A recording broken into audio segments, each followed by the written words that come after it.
going on, everybody? Hope you're all having a fantastic day today. Now, ladies and gentlemen, as you guys probably already know, the Splitgate team every single week goes ahead and puts out a brand new YouTube video on their channel discussing, kind of segments on what they are hyper prioritizing in this very current moment. Of course, as we already know, the developers are still hunkering down right now and trying to, plow through absolutely all of the bugs and all the performance issues. So it's not really anything too insane coming out just yet. But for this week, they decided to go ahead and bring out Derek, the lead game designer, to discuss some future potential changes we'll be seeing, balance changes to factions, weapons, so on and so forth. And let me tell you guys something. Although it's not like, the most insane list just yet, because they are, keeping some things on the low while they test it further, there's a lot of interesting changes that are going to be coming into the future, and I can't wait to go ahead and discuss them with you guys down in the comment section below. But of course, ladies and gentlemen, before we go and dive deep, if you guys are interested in more content like this, don't forget to subscribe and hit that bell. I post your daily at 8 Eastern Time. And of course, if you guys are interested in my live streams, I stream Monday through Saturday over on Twitch, starting between 12 to 1 p.m. Eastern Time. Of course, if you guys are interested, I'm going to link that channel down in the description of this video. Alright, so ladies and gentlemen, with that being said, first and foremost, I do want to say, as always, I really appreciate these weekly updates.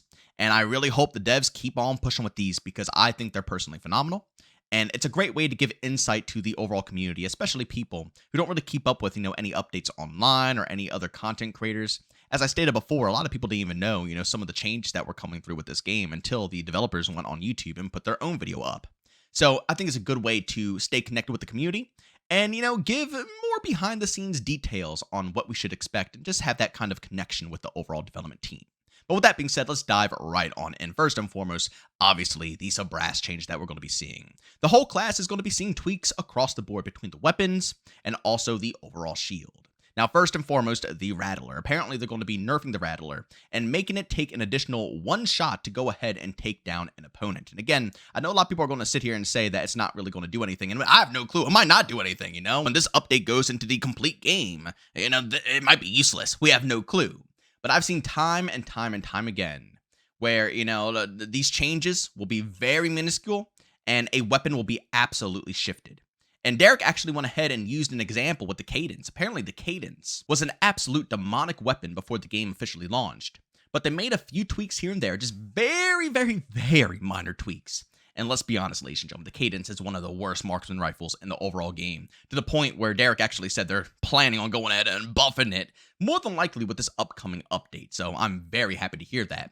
But again, that's just proof of, how small a change has to be to be considered something very massive, or to actually see massive changes within the actual game itself. So overall, I'm not really disappointed with the Rattler changes. I hope they turn out to be good, and at the same time, I hope it doesn't tank the weapon and make it absolutely awful, because in all reality, I feel like in a perfect world, we should be buffing other weapons up around the overpowered things in the game. But there has been a stupid amount of occasions where I am cross-mapping people with the Rattler. So although I do want the other weapons to be, working around the good stuff, at the same time, I can respect that the Rattler is absolutely disgusting and it's dominant for a reason. So something should be done, and I'm hoping this isn't, becoming something that's going to be overtuned.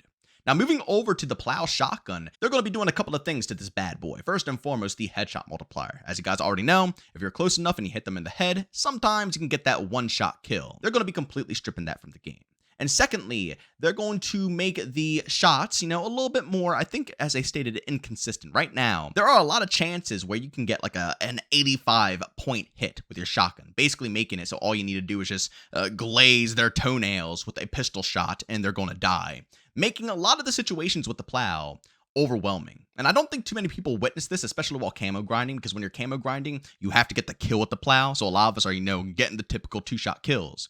But in a more ranked environment or a competitive environment, people aren't doing that. They're, using the gun to the best of their ability, and being able to hit someone for 85, instantly tanking all their health before they can even get 2 shots out of their assault rifle or even one burst out of their rifle is crazy. Let's be honest. It literally is very overwhelming at times. So that is more than likely going to be tuned down just a tad bit. Personally, I don't really know how I feel about this one. This is going to be something that I'll have to play in match before I can really, say if it's a good change or a bad change. Because the Plow, I've always had the mentality that it's supposed to be a gun that you don't really, it's not like COD, right? Where you have a shotgun that's a pump action and 9 times out of 10 up close, you're going to one-tap. No, you got to kind of treat it like it's Halo, right?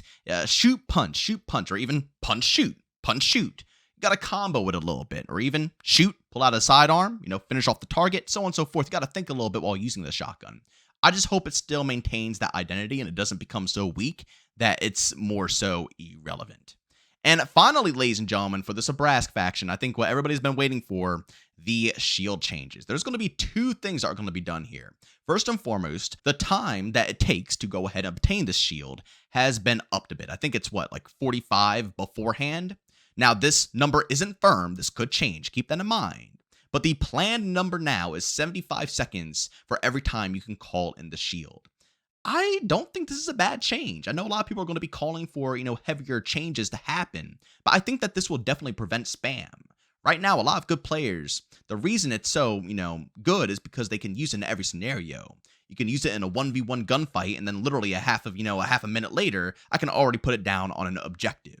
With 75 seconds, that means you have to pick and choose. If you're playing Hot Zone and you have a shield up, you gotta pick. You gotta be smart about this one. You can't just slam it down for your solo needs if someone pushes up on you, right? If you do that, you are guaranteed not going to have one for the Hot Zone location. So you gotta think, do we have enough time? Who's on my team? What does everybody have? Does someone else have a shield?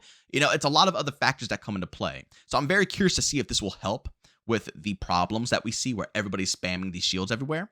And secondly, they're going to be reducing the time the shield is actually active. Currently, right now, the amount of time the shield is up and active once you place it is 13 seconds.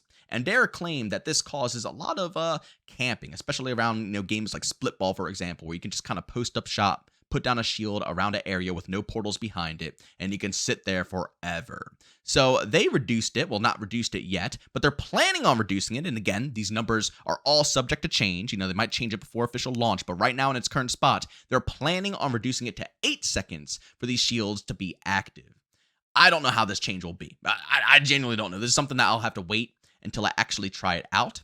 But hopefully this will change things.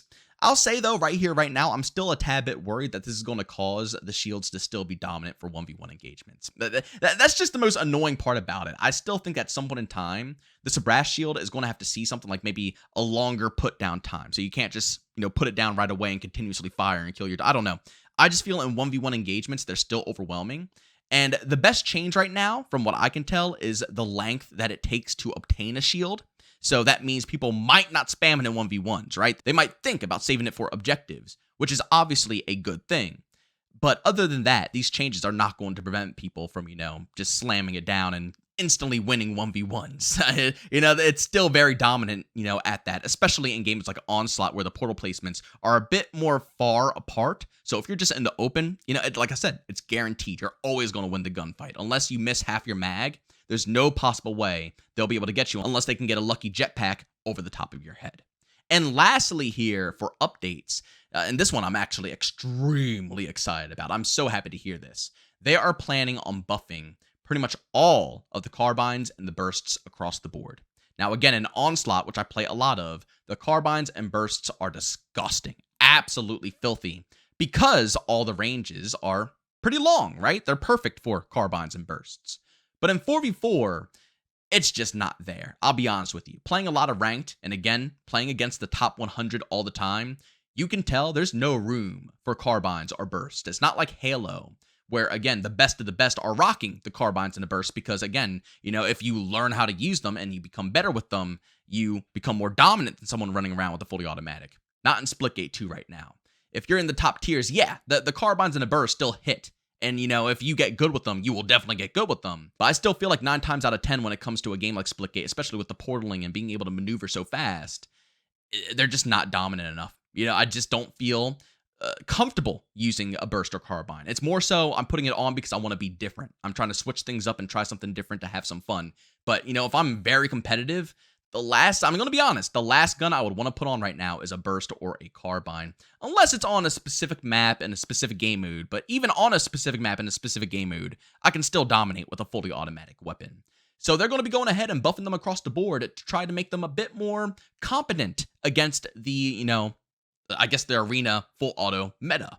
We'll see how that turns out because, as I stated, long range, they're very disgusting. So I'm curious to see what this balance patch is going to do. Will they make them overly dominant in game modes like Onslaught? You know, will they be crazy at long range and at the same time absolutely filthy up close? Or are they truthfully going to be weapons that once you master and you get better with, you start to feel that curve, you know, and you feel those improvements, but not any old person can pick them up, any casual, and just start absolutely bodying them.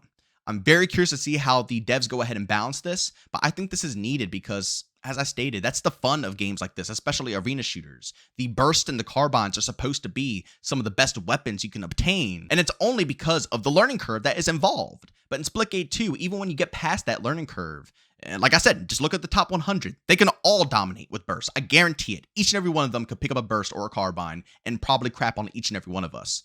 But why won't they pick one, right? Everybody still gravitates towards the fully autos because those are the consistent weapons in the game. And I think that a shakeup is drastically needed to get that arena feel back into the title. But ladies and gentlemen, that's all I have for you guys. Of course, go down in the comment section and let me know what you guys think about the Sabrask changes and also them going ahead and buffing all the carbines and burst across the board. Do you think these changes are going to be good? Do you think they're going to be bad? Of course, leave some details. Let us know why. Don't just say game bad. What can we do with that knowledge? Give us something that we can actually go ahead and work with. But as always, ladies and gentlemen, if you enjoyed today's video, leave a like. If you hate it, leave a dislike. Don't forget to subscribe and hit that bell. I post your daily at 8 in the morning Eastern time. And of course, if you guys are interested in any of my live streams, I stream Monday through Saturday over on Twitch, starting between 12 to 1 p.m. Eastern time. Of course, if you guys are interested, go link that channel down in the description of this video. But as always, thank you for tuning in, and I'll see you on the next one. Peace out.